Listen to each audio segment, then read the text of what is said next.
Opération infiltration pour le lieutenant Clément.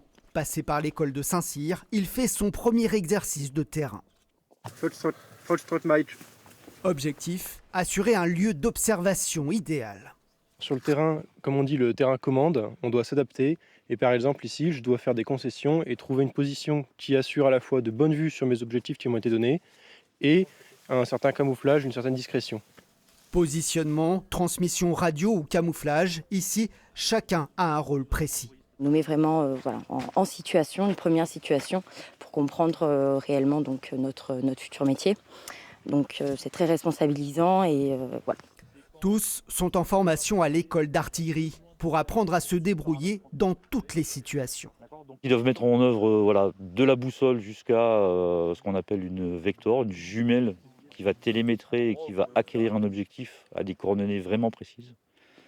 Il faut falloir qu'ils maîtrisent également ce qu'on appelle le dégradé, c'est-à-dire savoir s'en passer de cette boussole. Donc faire les calculs à la main en fait. À l'ancienne. À l'ancienne, avec un rapporteur et une carte.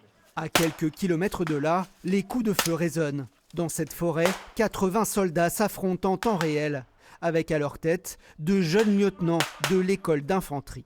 On se retrouve vraiment dans une situation avec le tempo, tout ce que ça implique, le stress qui peut monter. Mais voilà, c'est ce qu'on cherche à apprendre ici. C'est le principe de cette formation. Le but, apprendre concrètement l'art du commandement.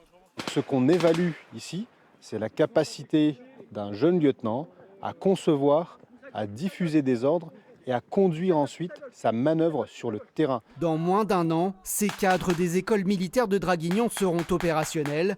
Ils partiront alors commander des unités de l'armée de terre en France ou à l'étranger.